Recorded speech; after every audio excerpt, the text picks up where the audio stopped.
For the followers of this channel, you already know about Marvin Gaye's relationship with his first wife, Anna Gordy Gaye. You know because you saw it in our video titled, "Why did Marvin Gaye have sex with his 15-year-old niece?" For those of you who haven't seen it, go check out that video, then come back and watch this one. Followers of our channel also know about Marvin's 17-year-old side piece, Jan. You know because you heard about it in part 1 of this video titled Meet Marvin Gaye's Teenage Side Chick. If you haven't seen that video, go check it out before you see this one, then come back and watch this one. It'll just make more sense if you watch those first and then see these. In Gaye's first marriage, his wife was 17 years older than him. In his relationship after his separation from his wife, probably influenced by how he was treated in his marriage, Gaye hooked up with Janice Hunter, who was 17 years younger than him. However, just as his first marriage soured, his second would eventually do the same. And just as in his first marriage, his second wife would cheat on him too. In fact, she did the do with 2.5 R&B superstars. What? Wait, what? 2.5 superstars? Yes, you heard right. 2.5. What exactly does that mean? Some midgets involved or some what? Just listen to the story to find out. When we ended our last story, we were at the point where Marvin began to find fault with his young girlfriend. Jan initially noticed some changes for herself after she gave birth to Nona. She was shocked by how much weight she gained. In her words, she'd lost her perfect shape. She felt that her body imperfections had a large impact on her sense of self-worth and also on her relationship with Marvin. She'd always looked at her body as a type of currency. While Marvin used to praise her for her physical beauty, that praise now was replaced by criticism. Marvin told Jan that while he loved her as the mother of his child, he was no longer in love with her. He followed that up with, "You need to lose some weight." These words sent Jan into a panic. She thought to herself, lose the weight or lose Marvin. She proceeded to work hard to lose her birth weight. While Marvin was pleased with the weight loss, he still had another bone to pick with Jan. Stretch marks. Jan had first noticed them on herself, but didn't know what they were until she asked her mother about them. She was dismayed to find out that women just learned to live with them. However, her mother mentioned the doctors were working on surgeries to remove them. This gave her a glimmer of hope. What did Marvin think about these stretch marks? "Surely there is a way to rid yourself of those things," he said to her harshly. She told him about her discussions with her mother. Marvin's response was to just smile at her. After this, weeks would pass between Marvin and her being intimate. The more she wanted him, the less he wanted her. The bloom was officially off the rose.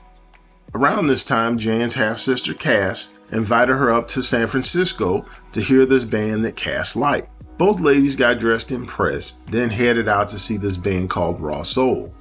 Cass, who was married, announced to Jan that she was in love with the lead singer of the group. They arrived at the club, passing a joint between the two of them. Their high was mellow, and the crowd was too. This all fit right in with the way Raw Soul performed. The lead singer was a short, slender dude with short cropped beard. Jan thought that he was cool, as well as having bedroom eyes. "His name is Frankie Beverly," Cass told Jan.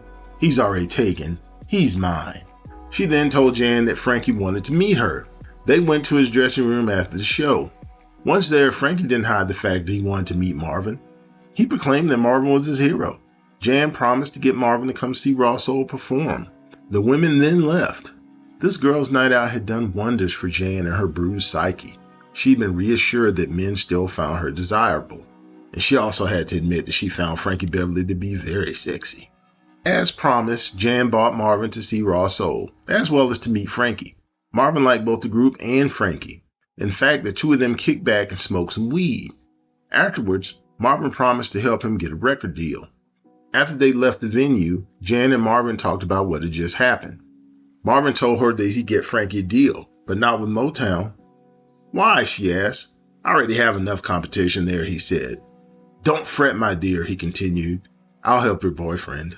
Jan tried to deny her attraction to Frankie, but strangely Marvin didn't get upset.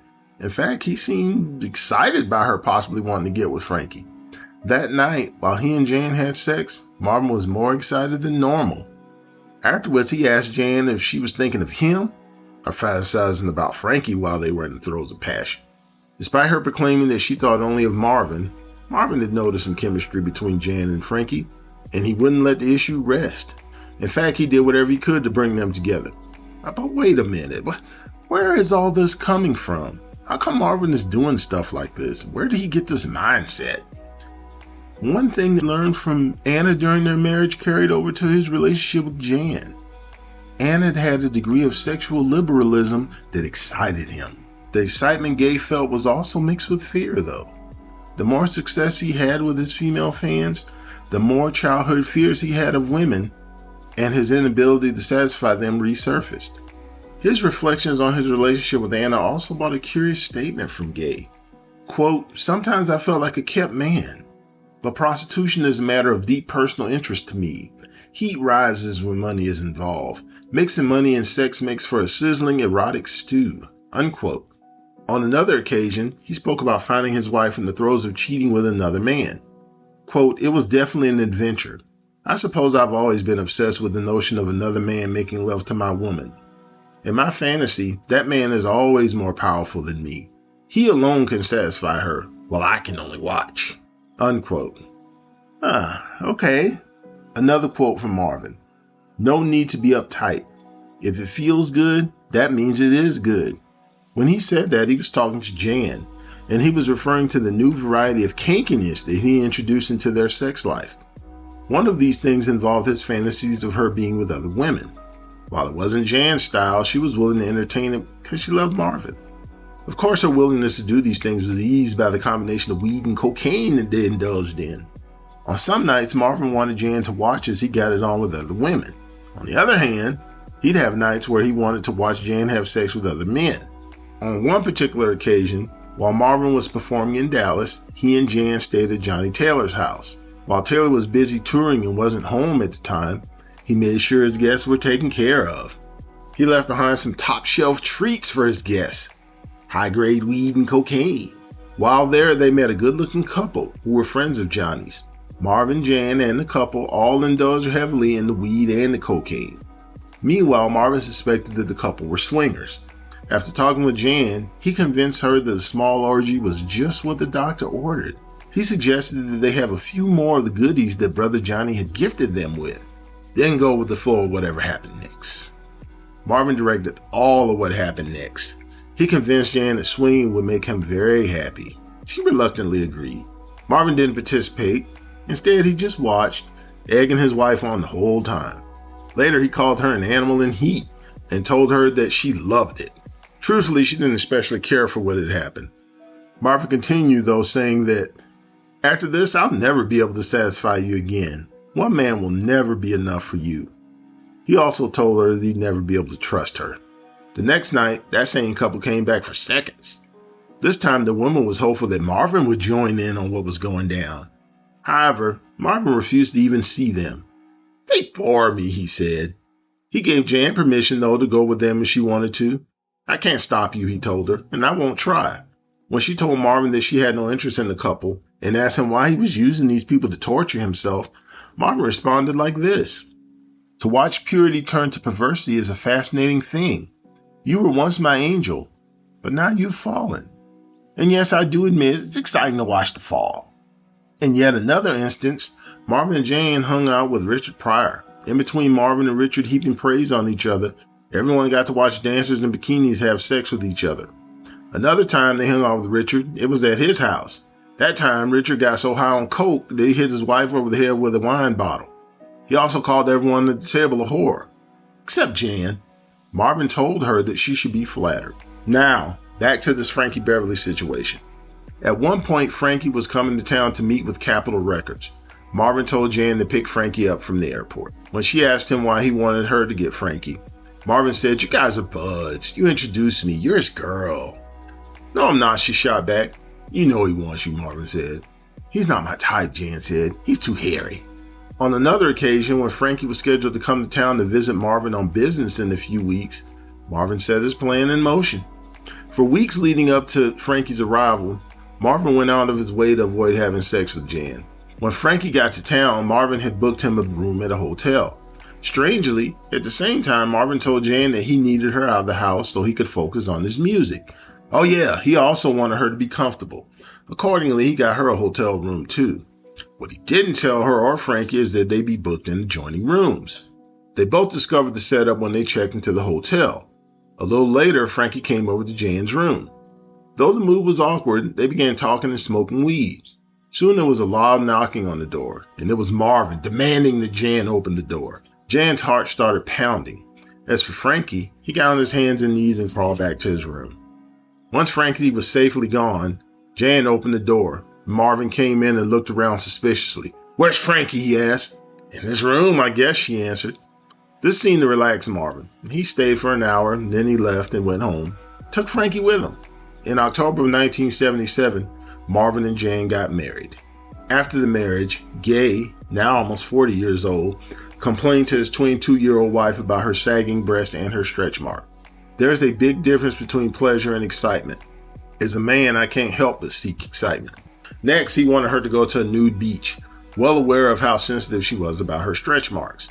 When Jan refused to go nude while there, Marvin made a point of showing his appreciation of several women on the beach who had flawless bodies. This made Jan feel even worse about herself. The table was now perfectly set for Frankie Beverly to get together with Jan. By chance, he was in Hawaii at the same time as Marvin and Jan. Frankie ran into them on the beach. Marvin told him that he had to go to another island to do a show and asked Frankie to keep an eye on Jan for him. "No problem," Frankie told him. Soon as Marvin was gone, Frankie called Jan.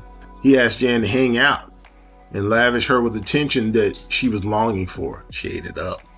After smoking some weed and snorting some lines, what they both fantasized and dreamed about finally happened. Immediately afterward, Jan felt guilty. At the same time, she felt good that she had the ammunition of having cheated on him with another man who found her desirable if Marvin ever tried to insult her again. When Marvin got back, he immediately wanted to know if she'd had sex with Frankie. No, she lied. Marvin didn't believe her and kept pressing the issue. He even went so far as to ask Frankie, who also denied it. "Maybe Frankie Beverly wants you," Marvin said to her. "No one else does." "Not really, not the way you looking these days." Marvin decided to handle this Frankie Beverly situation head on. He called Frankie and insisted that Jan listen to the conversation. "I don't blame you," he told Frankie. "I know she's been after you for years. You're a man. Men do what men do. I'm not interested in hurting you, Frankie. But you are no longer my friend. I never want to hear your name or see your face again." Frankie continued to deny that anything ever happened, but Marvin just hung up on him.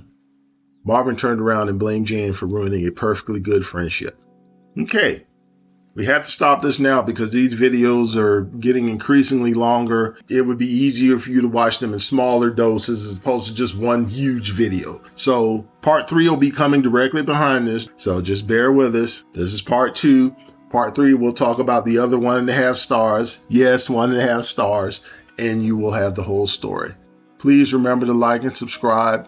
Share with your friends. Hit that notification bell. Be sure to come back and check out new content as well as our old videos. Thanks, and see you very, very soon with part 3.